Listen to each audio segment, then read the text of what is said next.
Dragon ফুল আমার ছাদ বাগানের সবচেয়ে বড় ফুল এটি। দেখতে অসম্ভব সুন্দর, আর মজার ব্যাপার হলো এই ফুলটি ফোটে রাত্রিবেলা। রাত্রি মোটামুটি 8টা থেকে 9টার মধ্যে এই ফুলটি ফুটবে। আজকেও যদি একটি ফুল ফোটার কথা, আজকে আমি যাব ছাদে ইনশাল্লাহ। এই ফুলগুলো যখন আমি ভিডিও করছিলাম, মোটামুটি পরাগান করার জন্যই গিয়েছি। পরাগানটা অ্যাকচুয়ালি হাত দিয়ে পরাগান করাটা আমার উচিত হয় নাই। এটাকে যদি আমি, এই যে দেখেন কত পরাগরেণু, আমি যদি ব্রাশ দিয়ে করতাম আমার মনে হয় খুব ভালো হতো। তো আমি আপনাদেরকে বলবো এরকমভাবে পরাগান না করার জন্য আপনারা ব্রাশ ইউজ করতে পারেন। ছোট ছোট আরও অনেকগুলো ফুল এসেছে। এই জুলাই মাসে তীব্র গরম, আবার তীব্র রোদ, আবার তীব্র বৃষ্টি, এর কারণে প্রচুর ফুল এসেছে কিন্তু ফল সেট হচ্ছে না। ড্রাগন মূলত রোদ খুব পছন্দ করে। রোদ যদি না হয় সেক্ষেত্রে ফুলগুলো টেকে না, অর্থাৎ ঠিকমতো এটা পলিনেশন হয় না। আমার ক্ষেত্রেও তাই হয়েছে, প্রচুর ফুল এসেছে।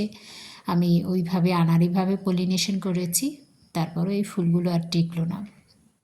সে যাই হোক, ফুলগুলো দেখতেই আমার প্রচণ্ড রকম ভালো লাগছে।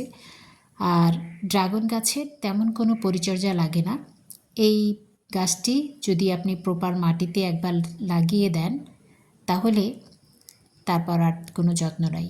আপনি যদি দীর্ঘদিন বাসাতে না থাকেন তাহলেও এটার কোনো খাবার কিংবা পানির প্রয়োজন হবে না। ও আপন মনে বেড়ে উঠবে এবং আপন মনে ফুল চলে আসবে। মূলত এপ্রিল মাস থেকে ড্রাগন গাছে ফুল আসে, এপ্রিল থেকে মে মাস।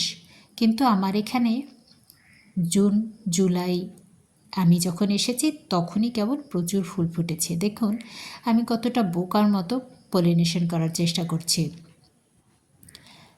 আগে আমি ভাবতাম ড্রাগন ফল ফলানো খুবই কঠিন, কিন্তু আমি 1 মাসের মধ্যে ফল খেতে পেরেছি।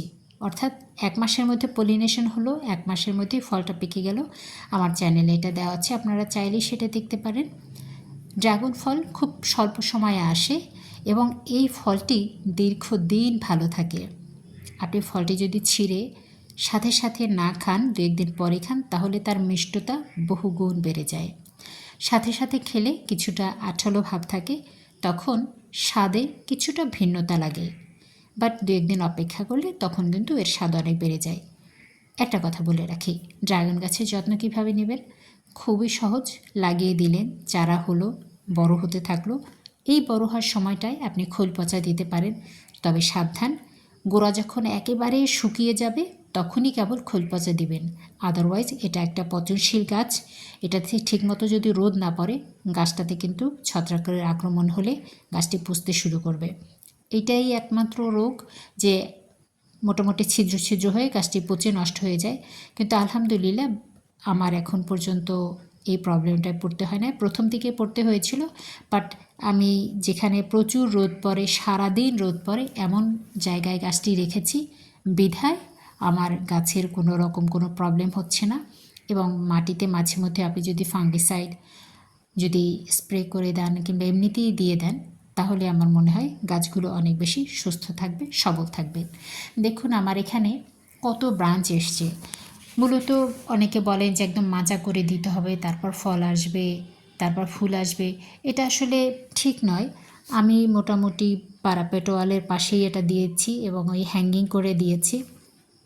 আমি পলিনেশন করে পলিথিন দিয়ে দিয়েছি যাতে করে বৃষ্টিতে এটা ধুয়ে না যায়।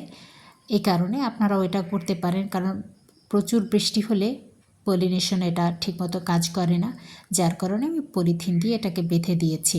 দেখা যাক কত দূর কী হয়। আর একটা ব্যাপার, সেটা হলো ড্রাগন গাছ কিন্তু খুব একটা পানি পছন্দ করে না। গোড়াটাকে সবসময় একটু শুকনো টাইপের রাখতে হবে, তাহলে এর আর কাণ্ড পচা কিংবা গোড়া পচা রোগ হবে না এই ড্রাগনের যত্নার্থীর।